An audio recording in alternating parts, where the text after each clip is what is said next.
is to get supports at school. Look into getting accommodations or an IEP and see how the school can assist in helping with these problems you're facing with your child.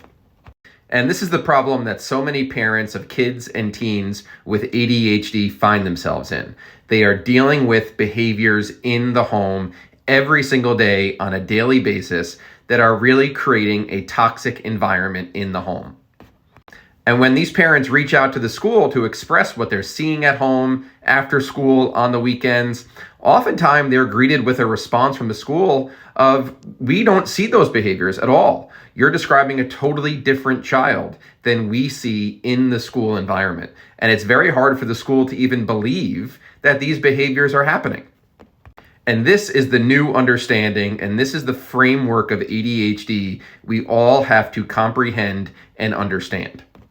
Yes, there are many, many kids and teens with ADHD who struggle in school, but the vast majority of the symptoms and the behaviors that we see associated with ADHD happen in the home.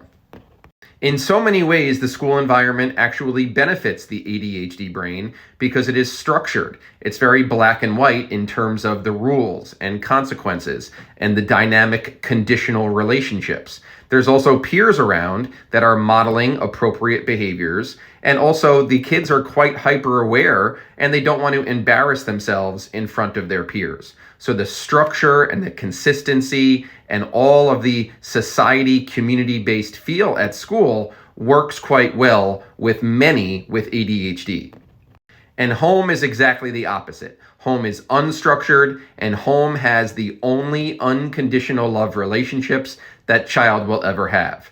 And the ADHD brain, which is very black and white and rigid, has a very hard time comprehending unconditional love. And this is exactly why the number one recommendation for ADHD by the American Academy of Pediatrics is parent coaching. Without parent coaching, we are not going to get the changes we need to see in the home, because parents are just using their natural instincts and not realizing how you are dealing with a child with a neurodiverse brain that is stimulated by your negative attention.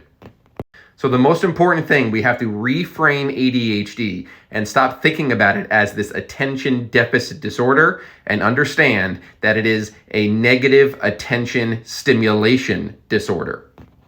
They are highly stimulated by your negative attention. Anytime you are reprimanding them or telling them no, they get a dopamine rush.